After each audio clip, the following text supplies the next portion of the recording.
Hi, it's Mickey from Flipping Spain.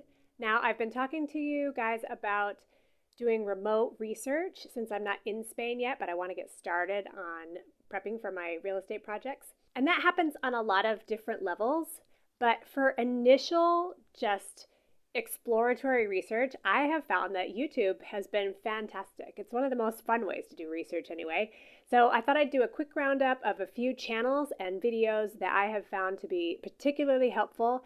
And if you're interested in flipping in Spain, then hopefully they'll help you as well. And even if you're not, it'll give you an idea of the kinds of things you can look for no matter what area you want to invest in. All right, let's get started. The first channel I want to share with you is called Spain Revealed.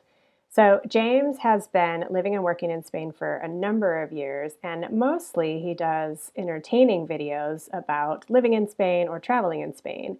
I found him when I was looking for information on Logroño, which is the main city in the region of La Rioja. And I found this really great entertaining video of him and his friend doing a wine tour in Logroño and Haro. But because I found that video, it led me to discover a few more videos like this one, How to Buy a House in Spain Step by Step.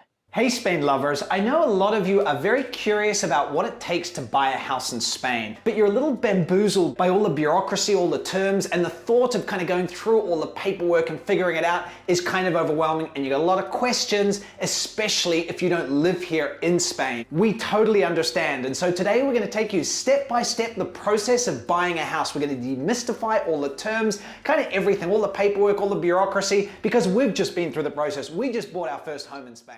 And that's exactly why I love learning through these videos, because this is someone who has already gone through the process. So why reinvent the wheel when you can just follow along? You can't always take everything on the internet as truth, so it's great to verify those things with other videos and other sources of information, such as our legal research, which we're going to talk about in a different video. And speaking of verifying by watching more than one video on the same topic, when I was looking at renovating or buying a house in Spain, I came across Nicole's channel, Travel to Money. I love Nicole because she is just a regular person who decided to buy a house in Spain. Well, she's now bought 3 houses in Spain.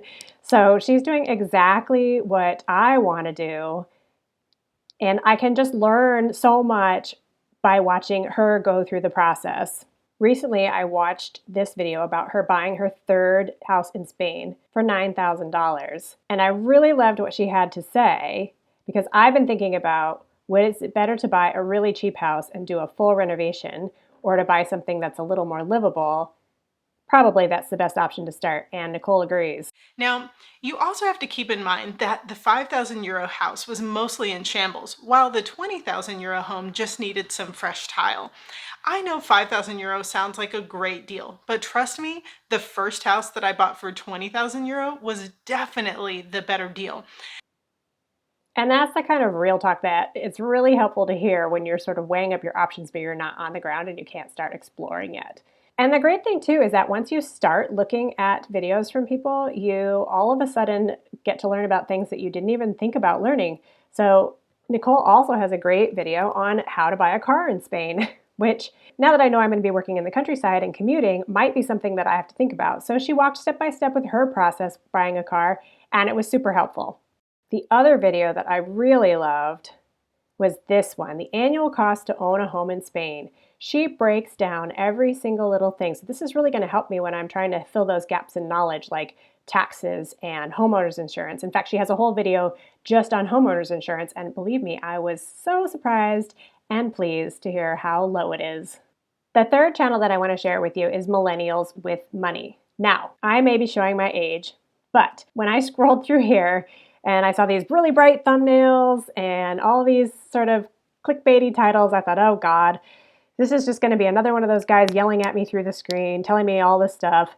But let me tell you, I was pleasantly surprised. So he's got all these categories and he has a whole real estate one. And this one caught my eye, boom or bust, sort of his take on where the Spanish property market is headed in the next year.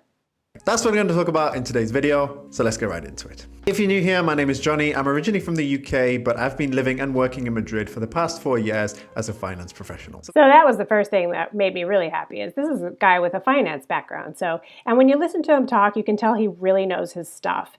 And so I find that invaluable because this is kind of like a step ahead rather than just someone else who's done it. This is someone who works in the finance field and has a really good sense of what's happening on the ground in Spain. I particularly liked this part. Property prices in Spain, on average, annually have increased, the only exception being 2019 when they decreased. During 2020 and 2021, the average annual property price increase was around 1.5% each year. But then in 2022 and 2023, something big happened. So that's really invaluable information that I probably would have had to dig pretty hard to find on my own. And if you can remember, when we were looking at our deal analysis spreadsheet, we had this little section down at the bottom called appreciation, which I didn't put anything into because I didn't want to factor any of that in to my rental numbers because I had no idea. But I can now say, well, if things keep going the way they were, then this is what my annual appreciation was. And if they stay as good as they've been over the last couple of years, then that's what my appreciation could be. So that's really useful. Those are the 3 channels that I have found the most helpful recently. Now, unfortunately, that means that I have a very huge backlog of videos to get through now, but I'm going to learn so much, and it's so helpful because I can do this while I'm still in New Zealand, and then I'll be so much better prepared once I get to Spain. All right. Well, that's our mini roundup of Spanish real estate investing related videos. I hope you had as much fun as I did. I'm sure I'll make more of these in the future. If you found them helpful, just leave me a comment below. I really appreciate you following along on my journey. If you've had a good time today, just like the video, hit subscribe, and a new video will be on its way soon.